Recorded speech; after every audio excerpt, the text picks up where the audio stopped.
Hello friends, welcome to UGC PG Pathshala. I am Dr. Lubna Siddiqui, Assistant Professor, Department of Geography, Jamia Millia Islamia, New Delhi. Today I am going to discuss about the module School Safety and Disaster Resilience, which comes under the paper Disaster Management. The rationale behind this module is to build a resilient society. Community preparedness is an important prerequisite. Educational institutions are the place where future citizens of the country are molded and guided to become a better human being. Apart from home, children spend most of their time in schools. Thus, it is necessary that a school must be safe and resilient to hazard. A safe school can go on to become foundation block for a disaster resilient society. The learning objectives of this module are: number 1, to understand the concept of school safety; number 2, to understand the linkages between school safety and disaster resilience; number 3, to acquaint different components of school safety; number 4, to gain a detailed understanding of the National School Safety Program. Now, school safety. In the current socio-economic and environmental scenario, children face different risks ranging from death, injuries and diseases due to hazard vulnerability. Around 2.3 billion children currently live throughout the world. Amongst them, 500 million live in extremely high flood vulnerable zones and nearly 160 million in drought or extremely high drought severity zones. According to Child-Centered Disaster Risk Reduction 2016. Developmental issues such as poor access to water and sanitation, poverty, nutritional deficiencies, etc. exacerbate the risk. Long-term effects of disasters such as psychological trauma, displacement, disruption of education during the developmental years greatly increase the vulnerability of children. Thus, in developing countries where government is functional and working towards welfare of the society, various measures are being implemented to minimize the risk of children. Providing safe schooling facilities is one of the principal components to minimize risk for children. School safety has been defined as the creation of safe environments for children starting from their homes to their schools and back. This includes safety from large-scale natural hazards of geological or climatic origin, human-made risk, pandemics, violence, as well as more frequent and smaller scale risk like fires, road accidents and other emergencies and environmental threats that can adversely affect the lives of children, according to Ahmedabad Action Agenda for School Safety 2007. Schools help children in their critical years of development. They create a safe space and creative environment to nurture the talent of children. It is indispensable for effective teaching and learning. It adds human capital in the country's economy. Hence, schools are considered as critical infrastructures and therefore safety of critical infrastructures is an essential component. In recent past, tragedies like Mandi Dabwali 1995 and Kumkonam 2004 fire incident, Bhuj earthquake in 2001, etc. resulted in death of many school children. The fire in Dabwali, Haryana during the prize distribution ceremony led to the death of about 200 children. In Bhuj earthquake in 2001, 31 teachers and 971 students were reported dead, while 95 teachers and 1051 students were injured. Formal education was disrupted for a longer period as several buildings were damaged and declared unfit for use. Post-2004 tsunami, a similar scenario was reported where many of the school children were deprived of education for a long duration after the tsunami due to the lack of schooling infrastructure. Thus, school safety is a crucial component in developing disaster resilience. Program strategies should inform, pursue and integrate the issue of safety in order to create safer schools. Now, school safety and disaster resilience. Resilience as concept has different understanding in different disciplines. It is a complex and multifaceted concept. IFRC in their World Disaster Report of 2004 defined resilience as the capacity to survive, adapt and recover from a natural disaster. Resilience relies on understanding the nature of possible disasters and taking steps to reduce risk before an event, as well as providing for a quick recovery when a natural disaster occurs. These activities necessitate institutionalized planning and response networks to minimize diminished productivity, devastating losses, and decreased quality of life in the event of a disaster.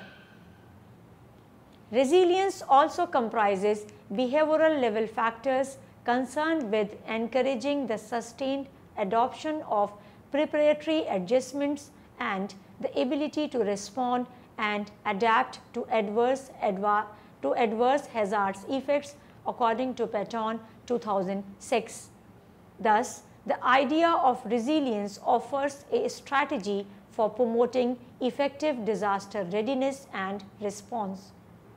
Some of the common elements identified in the concept of resilience include communication, learning and adaptation, risk awareness, trust and social cohesion, that is capital, good governance, adequate planning and preparation, redundancy of critical systems, regional economic capacity and economic diversification, and lastly, state of the population's underlying physical and mental health according to Castleton, Mackey, Murray and Leonardi 2011. Resilience strategies put greater emphasis on what communities can do for themselves and how strengthen their capacities according to Twigg 2009. It facilitates community members' commitment to reduction and readiness activities which benefits community in terms of hazard reduction and readiness activities. Now, Sendai framework, that is SFDRR, and school safety. School safety as resilience strategy helps in sustained adoption to respond and adapt to hazard through different sets of activities. Recognizing the critical role that schools play, the Sendai framework for disaster risk reduction, that is SFDRR, identifies as priority investing in disaster risk reduction for resilience. It states that to strengthen as appropriate disaster resilient public and private investment, particularly through structural, non-structural and functional disaster risk prevention and reduction measures in critical facilities, in particular schools and hospitals and physical infrastructures, building better from the start to withstand hazards to proper design constructions, including the use of principles of universal design and the standardization of building materials, retrofitting and rebuilding, nurturing a culture of maintenance and taking into account economic, social, structural, technological and environmental impact assessments according to Sendai Framework for Disaster Risk Reduction 2015 to 2030, 2015. Now, disaster education for strengthening resilience. Disaster awareness through education is the best way for making a safe and disaster resilient society. School is considered as an important instrument to provide knowledge and reduce disaster risk through awareness, innovation, and education. Teachers and students play crucial roles in the development of a culture of prevention and preparedness because knowledge and skill seeps to family and community through them.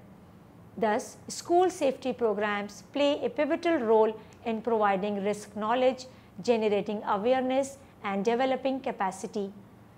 A child is influenced indirectly by connections such as family members, teachers, and others. Developmental resilience theory emphasizes that adaptive human development within and across the system is characterized by both community and change. Schools are assigned the specific task to develop human capital, particularly in terms of knowledge, cognition, and self-regulation function in the society according to Maston and Obradovic 2008. Thus, school is an ideal place to impart the knowledge of disaster preparedness and to inculcate disaster resilience in the society. Figure 1 shows the interaction of child with outside world. As illustrated in Figure 1, a child interacts with the school, family, and peer group and learns many things from them. To start disaster preparedness from grassroots or from bottom to top approach, there is no better place than school. School safety program plays crucial part in ensuring continuity by imparting disaster preparedness through non-structural measures. This includes providing regular mock drills, simulation of disasters, and awareness generation among students. When equipped with actionable knowledge, children can take care of their well-being in time of crisis and assist others, which in turn will reduce the vulnerability of children to a certain extent. Knowledge provided to teachers and non-teaching staff will help them better assist students in times of crisis. Being the first responders, they can significantly reduce the extent of loss post-disasters when imparted with adequate and practical knowledge. Now, school safety in safeguarding child rights. A disaster strikes the community or society, thereby collapsing the entire educational system for indefinite time period. Due to further threats of disaster occurrence with associated vulnerabilities, most of the children prefer to stay back in their homes or shelters, and gradually they lost showing interest in going to schools. Even after disasters, damaged and collapsed school buildings are deemed unfit for use and resuming education gets delayed indefinitely. This indirectly violates the right to education of children. Providing a safe schooling environment, faster resuming of classes, and easy access even in hazard months will ensure greater success of education missions. School safety programs implement this vision effectively. School safety is also a very practical way to achieve resilience, as schools or educational institutions play an important role in a child's life and influences it in a way that no other can do. In broader terms, school safety is linked to protection of human rights. No society should tolerate the necessity to choose between safety of the lives of children and their education. The right to life and right to education are both recognized human rights, and both should be complied and protected at the same time. Structural measures such as retrofitting school buildings send safety message to significant proportion of the community whether they have school-going children or not. Through this, individuals are encouraged to act upon their physical vulnerabilities. School serves as a community center to propagate safety message. Thus, school safety not only protects children from different hazards, but also educate a community to protect themselves according to Weiser et al. 2004. Now, multi-dimensional impact of school safety program. In the aftermath of any disaster, many children go through a phase of psychological trauma and stress. In such a scenario, schools can provide children a safe haven and help them recover faster. In the school premises, adequate nutrition and wash facilities can be arranged for the sheltered children while providing them adequate psycho-social support. Schools also offer a neutral location for relief distribution, providing first aid, setting up makeshift vaccination centers and temporary shelters, etc. This was observed during Bhuj earthquake when the district administration functioned in a school campus for several weeks after the disaster.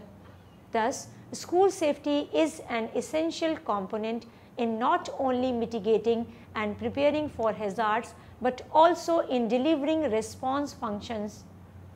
Thus, school safety essentially aims to promote a culture of safety not only in a school, but also in the society. Sensitization of children and school communities towards disaster preparedness and safety measures eventually lead to building disaster resilience in a larger scale. Active participation of stakeholders in school safety activities will nurture the resilience in all strata of the community. Schools, being an agency which fosters children and prepares them for the challenges of outside world disaster resilience, need to go hand in hand with regular schooling. Now, developing a school safety program. The basic goal of a school safety program is to promote a culture of disaster safety and contribute in the development of a disaster resilient society. A comprehensive school safety program includes structural as well as non-structural measures. Structural measures refer to the safety of the building, construction of the building according to building codes, incorporating designs to safeguard hazard present in the concerned area. Non-structural measures refer to awareness generation, developing a school disaster management plan, capacity building of students and teachers, regular rehearsals and mock drills, etc. The key components of developing a school safety program are as under: A. Identification of hazards.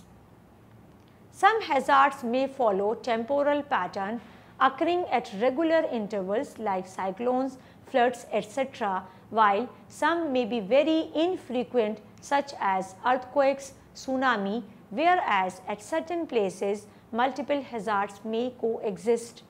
Thus, it is important for schools to identify and understand the probable hazards through systematic hazard assessment. Number 1. A historical profile of hazards in the school environment may be identified to obtain information about the prevailing hazards, their frequency and seasonality. Data sources to obtain such information can include interview of elders in the community, newspaper records, etc. Seasonal mapping of hazards can be done as shown in the table 1. The list is of indicative nature only and not exhaustive. Number 2, based on scientific data like earthquake risk maps, landslide zonation maps, etc., the expected probability of different hazards can be identified which might never have occurred but have a probability to occur. Figure 2 shows typical hazard calendar. Once hazards assessment is done, such information must be displayed at a designated location in the school premises so that it can be visible to everyone. Necessary structural mitigation measures must be taken by school management to ensure the safety of buildings after hazard assessment. B. Safety of the school building. School buildings are often vulnerable to various types of hazards due to multiple reasons like old constructions, poor hazard knowledge while construction, poor maintenance, and so on. In the aftermath of the Bhuj earthquake, more than 1,000 school buildings collapsed, resulting in deaths of approximately 1,000 people and 1,000 more injuries of children and teachers, according to A.S. Surya, Padmanabhan and Karanth. During the 2008 Kosi floods, 159 primary and middle schools were destroyed across 5 districts of Bihar. Due to widespread devastation, the start of the school term was delayed by more than a month across the region. Another 716 government schools suffered extensive damage while 1,624 faced noticeable damage. Overall, 2,399 schools out of the total 7,480 schools in the 5 districts were damaged by flood waters, according to SEEDS 2012. Therefore, in order to ensure safety of children as well as teachers and to minimize the impact on education of children, it is extremely necessary to ensure the structural safety of school buildings.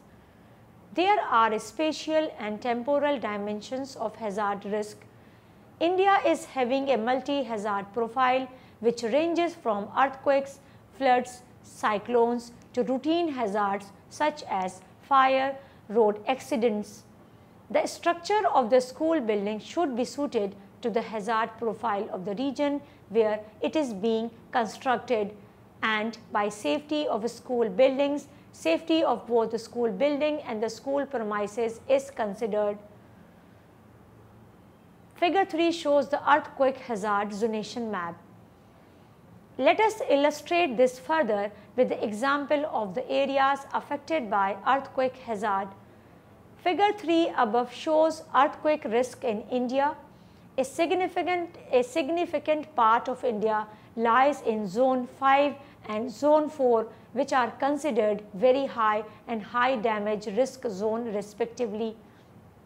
This implies the risk of the large number of students from building collapse or damage triggered by earthquakes, etc.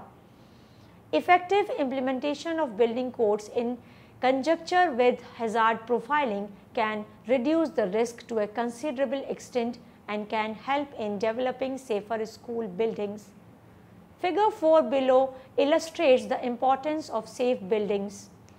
If a school building stands tall in an event of earthquake, it adds not only to the safety of all students, teachers and non-teaching staff, but provides lead time for evacuations as well.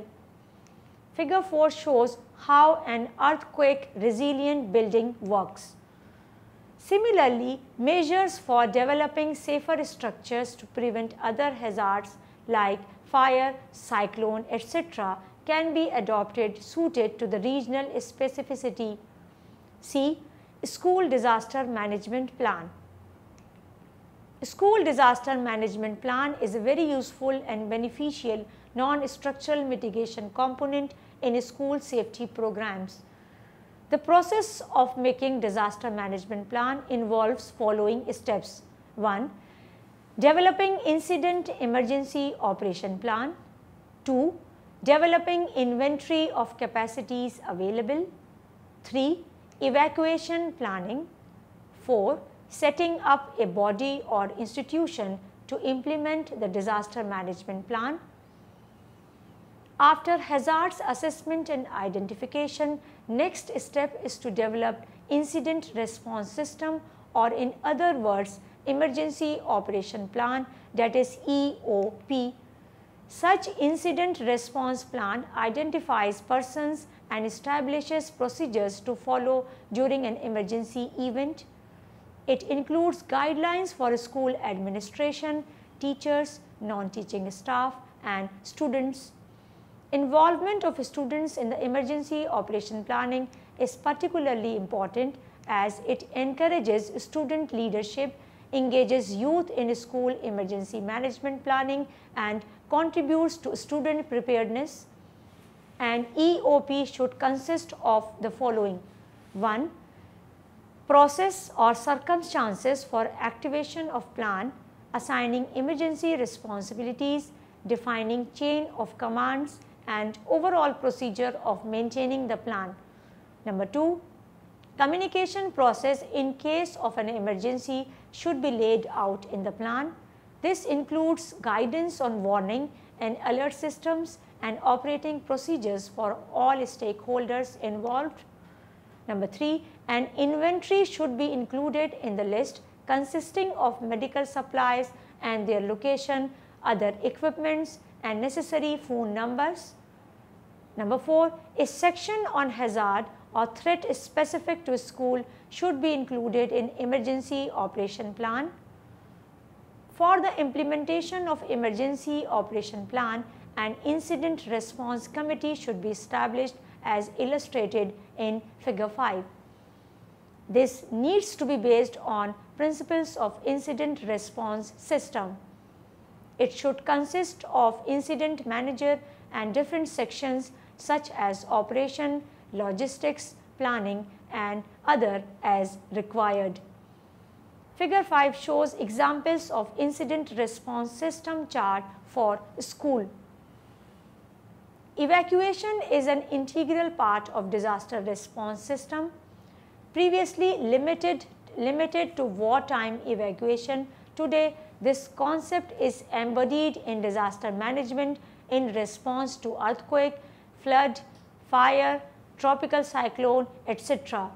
However, one needs to think evacuation in the local context and the nature of hazards and vulnerability identified in a locality. It needs to be planned at the micro level and macro level for schools. Number 1. Evacuation plan must be simplified and illustrative. Number 2. It should be in local language with which children can relate easily and act accordingly. Number 3. This plan should have multi-hazard approach such as earthquake, fire, etc. 4. Instead of separate document, evacuation plan can be a part of emergency operation plan. Evacuation plan needs to lay out the floor plan, exit points, and assembly points. Number 5. Floor plan should include locations where equipment, that is fire extinguishers, first aid kit, are located that may be needed during emergency. A sample floor plan is illustrated in the figure below. Figure 6 shows the floor plan and evacuation route. Evacuation plan also needs to mark exit routes that should be clearly marked and well lit, is wide enough to accommodate the number of children, and unobstructed and unhindered pathway and staircase. Assembly points are those locations where children can assemble after evacuation and can wait till further instructions. In most of the schools, playground can be utilized as assembly point. Those schools which are in the market area or congested and do not have playground need to think out separately. In such schools, assembly points could be another building at a safe distance from school building. D. Awareness generation and capacity building. Public awareness is at the core of disaster risk reduction. The awareness program should consist of information regarding hazards and disasters and how schools may be affected during and after any disaster. It should also include instructions about response for teachers and students so that they can protect themselves. Importance of preparedness should also be emphasized, such as how it can minimize losses and damages. There are several means to deliver the message of safety and resilience, such as lecture series, brochures, leaflets, documentaries, short films, etc. Awareness generation activities such as exhibition, debates, writing competitions, drawing competition for students, etc. can be organized. Capacity building may also include training of first aid, how to use fire extinguisher, and regular mock drills. First aid training need also to be given to teachers and students, which may minimize injuries after disasters.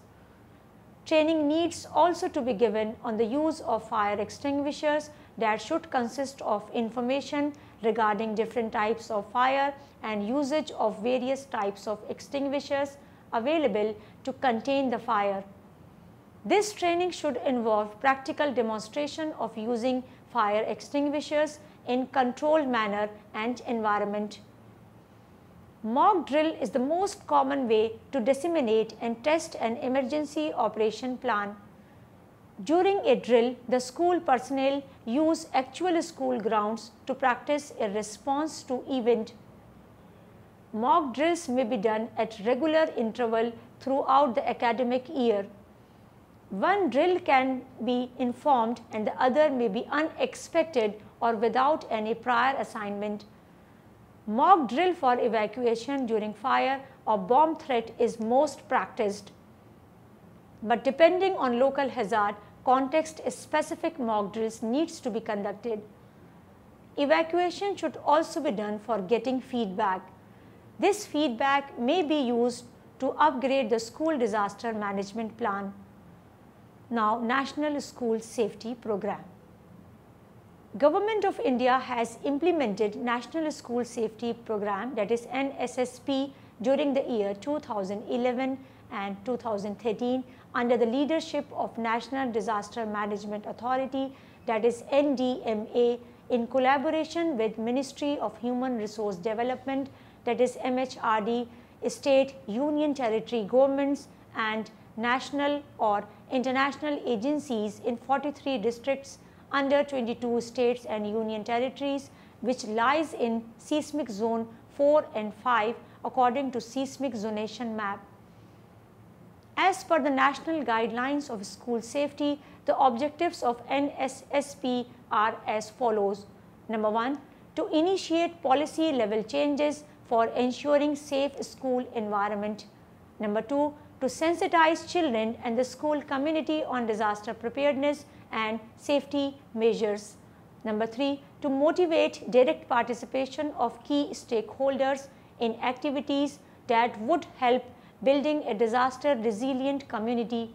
Number 4, to promote capacity building of officials, teachers and students. Number 5, to carry out information, education and communication, that is IEC, activities in schools and associated environment. Number 6, to implement non-structural mitigation measures in select schools. Number 7, to carry out demonstrative structural retrofitting in select schools. Now, operational components of NSSP. Number 1, as part of capacity building interventions, training of teachers and master trainers to be carried out. Number 2, preparation of a school disaster management plan and distribution of disaster preparedness kits to selected schools in the targeted district. Number 3, development of information, education and communication material for school children in local language in the written and audio visual format. Number 4, sensitization programs for government officials, NSS volunteers and other stakeholders who shall be involved in generating awareness among general public. Number 5, carrying out rapid visual screening survey in selected school building in targeted district. Number 6, preparation of a standard checklist for the assessment of structural and non-structural risk for school buildings. 7, retrofitting of one school building in one district each in targeted states or union territories. Now, summary. Number 1, providing safe schooling facilities is one of the principal components to minimize risk facing children. Number 2, this includes safety from large-scale natural hazards of geological or climatic origin, human-made risk, pandemics, violence, as well as more frequent and smaller scale risk like fires, road accidents, and other emergencies and environmental threats that can adversely affect the lives of children. Number 3, recognizing the critical role that schools play, the Sendai Framework for Disaster Risk Reduction identifies as priority investing in disaster risk reduction for resilience.